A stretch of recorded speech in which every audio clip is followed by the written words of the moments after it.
Hello and welcome to the Student Hub Live. Well, it is the 27th of September and this is our Freshers' Fair. We have a jam-packed programme of activities for you today that I hope you've had a chance to have a look through and I hope you enjoy. So some of you may have come to this event before, and as always, I just start the day by explaining how it all works and what to do. So just for those of you who are new to this event, welcome. The best way to engage is through the Watch and Engage option. And if you aren't in that, you can go back to the website, studenthub.kmi.open.ac.uk, and reconnect with Watch and Engage. You just put in your normal student details, or if you're a member of staff, you can use those, and your password, and you're in the room. There, you will be able to chat to other people, and you'll also be able to use our interactive widgets. So you'll be able to tell us where you are, how you're feeling right now, which level you're studying, which subject area you're studying, how you feel about starting your new module, and if you've been to one of these events before. And that's good for us to know so that we know how to pitch these sessions because they're live and interactive and very dynamic. That means you can ask us questions as we're going through, you can talk about things that matter to you, and you can engage with our hot desk. So I would like to welcome Sophie and HJ. How are you both? Hi, good morning. You're good. How are you? Good. How are you? I think we're very good. We're happy in the chat. Good. And yeah, well, we're ready again for our normal thing today. So anything you want to ask the guys in the studio, any thoughts, comments, questions, that's what we're here for. And we're really excited for that.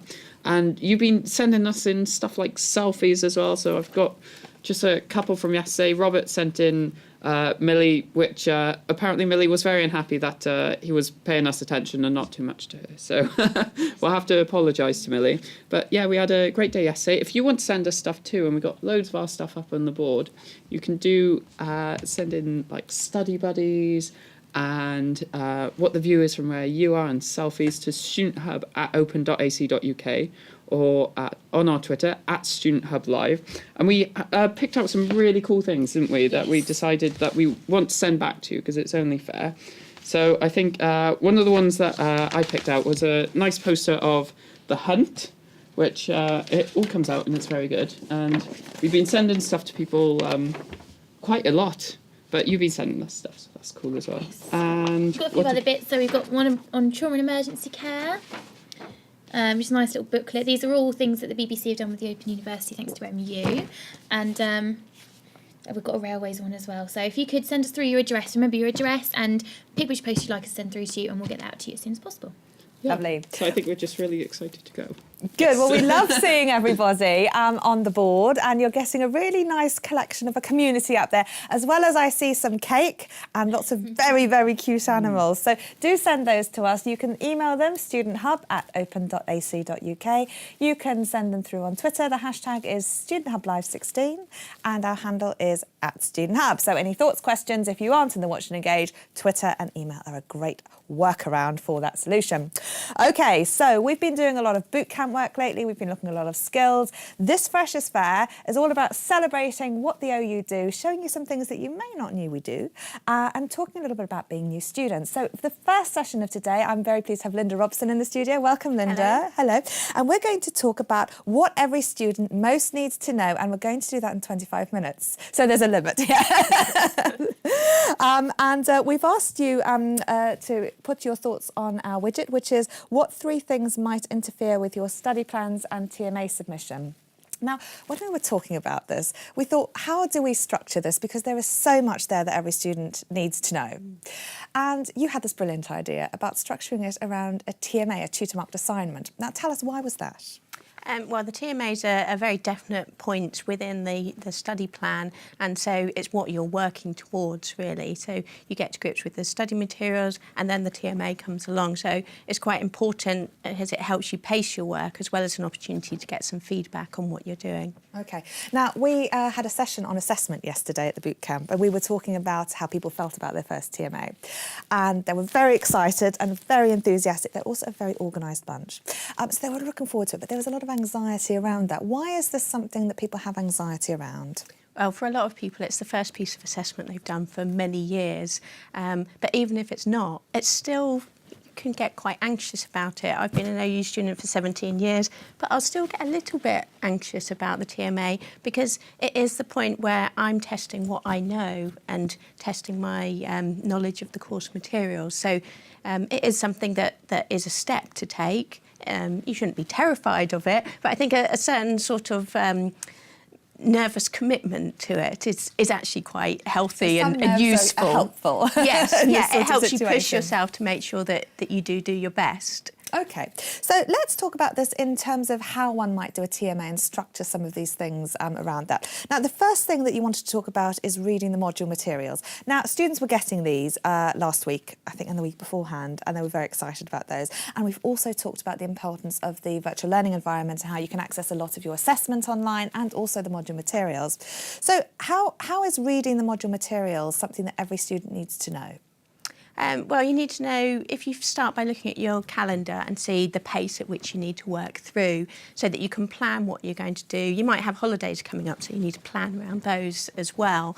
But also, if you have a look forward to the TMA question as well, you'll then be able to have that in the back of your mind as you're working through the module materials to pick out things that might be particularly pertinent to the assessment that you're going to be doing in a little while. So it's, I guess, like a more structured reading approach, more targeted, so you know what you're looking for and then you can focus on what to remember, I guess, when you're doing the assessment. Exactly. And you might want to make specific notes about things that you think are going to be key points for the TMA, so that when you then come to want to reference back to them, you know that it's on page 2, or you might want to highlight your materials if you've got paper-based materials, or you might have a notebook where you note things down. Different people take different approaches. Now, you're implying here that everything's in a book. And of course, a lot of material is online and a lot of activities are online as well. How do students make sense of reading in that sort of context? Because I know students love books. There's nothing like getting your highlighters out and drawing over them, or not, as the case may be. How would you recommend students engage with reading the online materials? Again, it's individual choice. So you have a choice for most modules. You can read it either through a web browser, or there's the OU Anywhere app, which works really well on an iPad. Some people like it on their phone. I find that far too small, but it is at least portable. So there's a choice of ways to actually read the material. Some of it you can also download onto a Kindle as well. And then in terms of making notes, some people might cut and paste things into a Word document, or whatever form of electronic document you want, or you might make paper-based notes. It's really up to you, and I think I would recommend that people try a number of different ways in order to decide what's actually working best for them. OK. Now, we asked our audience what might interfere with their TMA submission. Shall we see what they said? OK, let's have a look. So we've got various things: illness, work, time, procrastination, visiting girlfriends, pain control. Nothing. Oh, that's good. That's optimistic. Life interruptions, being organised. 5 children, goodness me. Yes, they certainly might interfere.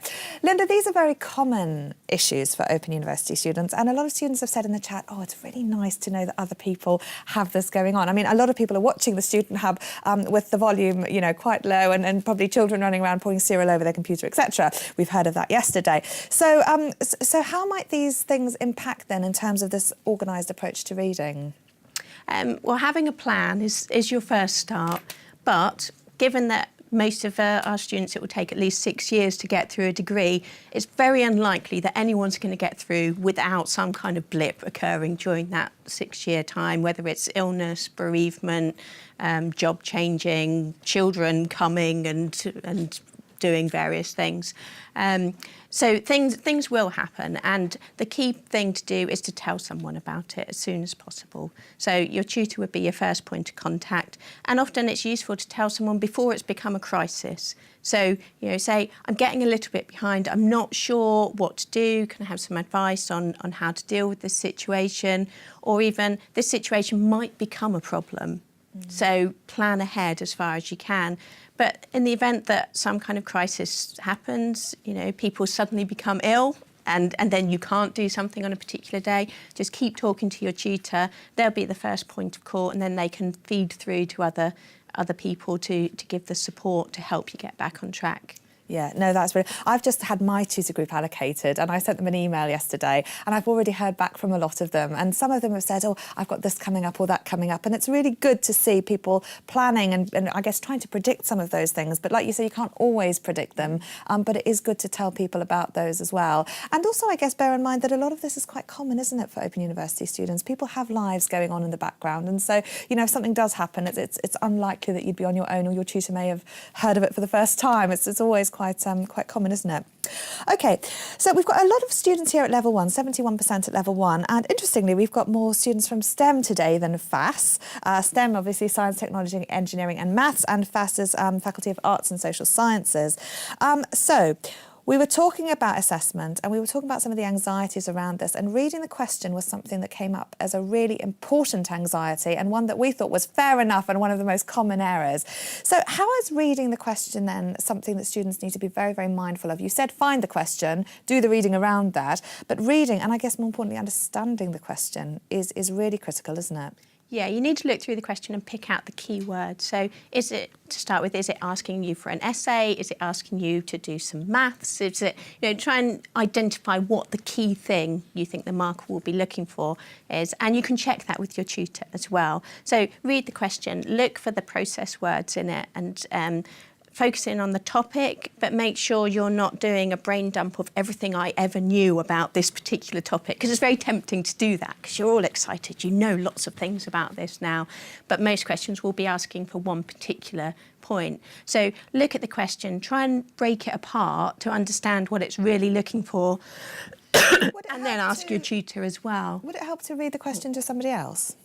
It may well do, yeah. If you've got a friend or a family member who's interested, and I hope everyone has, then do discuss the question with them, and they may have a different view on it and say, well, do you think maybe it's asking for this? Or that doesn't make sense, the answer that you've written. And I would also say, when you get further on through the process and you've got the draft of your assignment, ask the same friend to have a read through it and see if they can make sense of it. They don't need to be a subject specialist, but it should hang together and make sense. And they may be able to pull out bits where you've not explained something properly. Now, this is an interesting idea because I've heard so many people say, oh, they're not interested or they don't know anything about this. But I actually find personally that it's more important that somebody is just able to listen, because if we're trying to explain something, it should hang together. You're writing for an informed reader, your tutor, but equally there should be some sense of it. And if you can't explain what you're talking about, then maybe you aren't being as clear as you might like to be. So would it be good then just to talk to anybody about what you're trying to do with your assignment? Yeah, and I think you quickly find you talk to anyone that's willing to listen when you're an OU student, because you're excited by it. Yeah, so you do start talking to people, and you will find people in your workplace or in social groups that you're involved in, probably that are also students as well. So they're really keen to talk about what they've done as well. Yeah. Now, we spent a lot in terms of reading the question on previous boot camps, talking about process and content words, talking about unpacking the question and talking about reading the guidance. One of the things we haven't really talked about, though, is the learning outcomes. And I wonder if you could talk about how important those are in terms of the things that your tutor may be looking for. Yeah, the learning outcomes are what you need to achieve in order to pass the module. So your tutor will be focusing in on those. So it's worth reading them. Some of them are written more clearly than others. So some of them you may look at and say, actually, I don't know what they're getting at there, in which case talk to your tutor and ask them to explain it, because they will then be able to give really clear indication of what they're looking for in the assignments. Yeah, no. So many students skimp over those, and actually often, they say critically evaluate X, Y and Z, or be able to do these things, and it just gives you another indication of what you're being asked to actually deliver as opposed to on what you're being asked to deliver it about. OK, tutorials was another thing you wanted to talk about. So attending tutorials, we've spoken a little bit about that, and indeed we're going to have more sessions on that later. But what do students need to know about tutorials? I know a lot of students go, what are they all about, and how do they happen and what do they look like? So what would you tell our new students? Well, it's an opportunity to talk with other students and possibly to meet your tutor, but definitely to meet a tutor, whether it's your particular one or not. And it's an opportunity to really kind of dig into ideas and discuss them. And we often say the best way to learn something is to teach it. And a tutorial is a great environment to do that in, because someone else there won't understand a bit that you've got to grips with. Meanwhile, you might be struggling with a bit that someone else has got to grips with. And then you can teach each other which works really well. And you just get an opportunity to meet with people who are also passionate about the things that you're learning about. So what do students talk about at a tutorial? What happens? Generally, when you arrive, the first tutorial, everyone will sit very nervously, biting their fingernails and wondering what's about to come. And eventually a brave student, and I hope everyone listening today will be that brave student, will start introducing themselves to other people. And then you find out who's there and what they're doing. You usually find people in similar situations to you. And then the tutor will take you through, guiding you through some activities related to your particular course. And do you need to prepare anything for those tutorials? Sometimes you do. For a first one, probably not, because it's about learning the course structure, meeting other students and kind of introducing the course. Later on, quite often, you might be asked to read something before attending so that you can then discuss what you've all been reading about. Okay, and there's a new system now where students can book on tutorials and understand the objectives of tutorials, and that will, I guess, help them focus on those things. I'd like to go over to the hot desk and see what you guys are talking about, HJ and Sophie. Well, as always, we're talking about serious stuff, only serious stuff here. Is it cake? Well, maybe not. Well, Robert, he made some Jaffa cakes, and he said he made them with orange, so he pointed that out. But he did have made some Jaffa cakes. He made some Jaffa Has cakes. he sent us a picture of these? He has on Twitter. We'll show everyone later. They brilliant. look really good. But Robert says he does have a serious question, which is unusual for me. Can you dunk Jaffa cakes? And Kerry said earlier, Robert, no.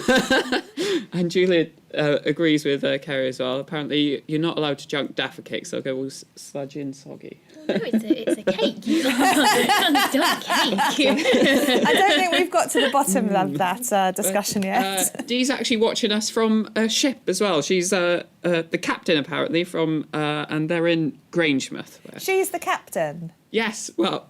Dee, you can watch on catch up, right? Dear. Concentrate. But we got some good tips as well. Julie said a good rule of thumb, if you can explain the general gist of your subject to a 6-year-old, that's when you know you understand it.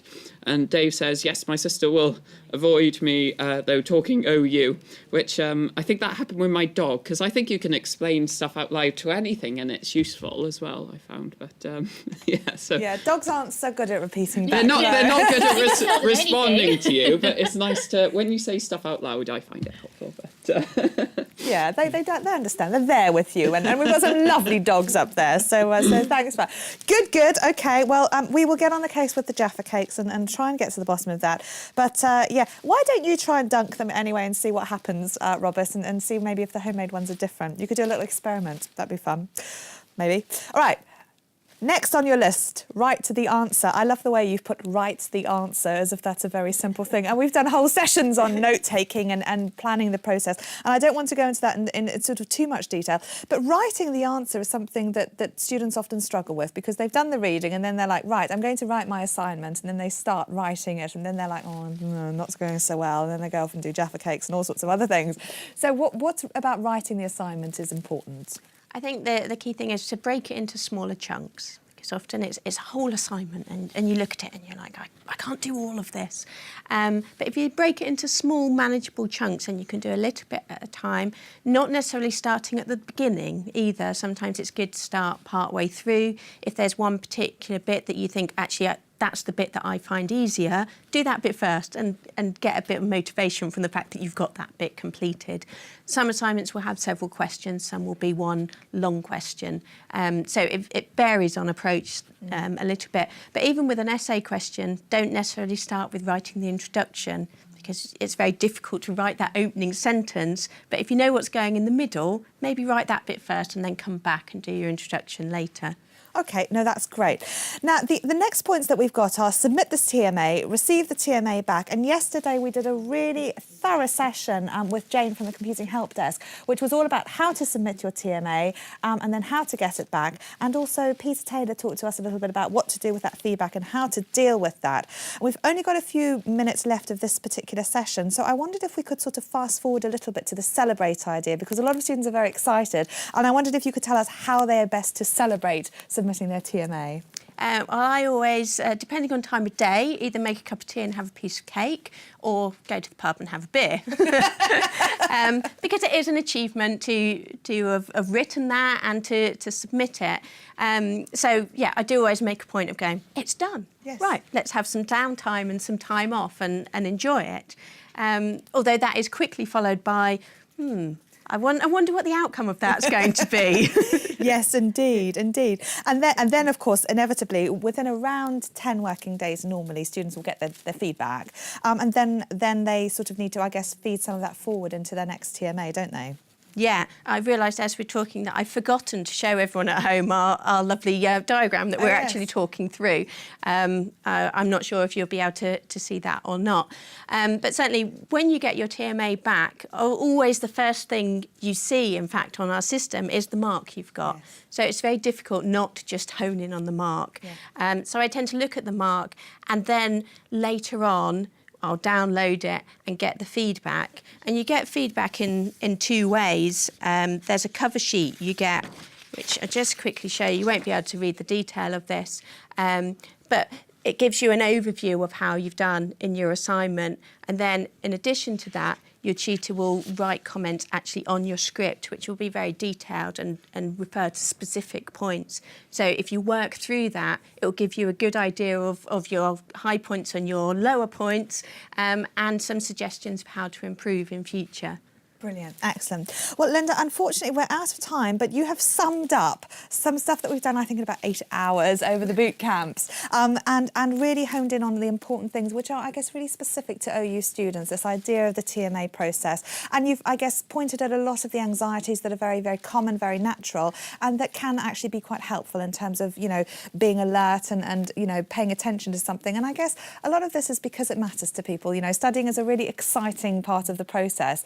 And what would you say, I guess, to end the session in terms of how, whilst there can be some anxieties, you know, this is one of your PT3s, and I bet you remember writing that with fondness in hindsight. What would you say about enjoying the process? Always celebrate when you get your marks back, and remember, you know, where you started and how much you've achieved. Maybe you wanted to achieve even more, but remember you have achieved and you're still on track. And remember that you're doing this at the same time as working, looking after a family, all those other things that are going on. And so, you know, put all of that together and remember just signing up is an amazing thing. You know, it's just a great thing, and it's going to change lives, really. Excellent. Well, Linda, thank you so much for coming and talking to us today. That's been absolutely fantastic. And thank you, everybody in the chat. I'm aware that there's a lot of chat about people really wanting to have their tutors allocated to them, and that is all in the process of being sorted over the next few days. I had a few bunches of students this morning come through. Yes! So I'm very excited about that, but it's all a very, very complicated process. Don't worry about it. We have a session this afternoon with the group tuition policy, and we're going to be talking a little bit about that because there have been some changes that will hopefully make it a lot better for you as a student and give you a lot more access to support from a range of tutors around. So I appreciate that you know, you're really desperate to get going and to meet your tutors, and that will happen very, very soon. So I just want to acknowledge that, and we're going to talk about it a bit later. But in the meantime, we're going to have a little break because I've got the library coming in to show you about how the library can support you in your studies, and we're going to have a short video about the University of the Future. Now, you can grab a cup of tea in this time because I know that some of you sit there all day and then write emails complaining that we don't give you breaks. This is your ad break, so you can choose to watch this or not, as the case may be. We'll be back in a few minutes with the library team, and we'll see you in 5.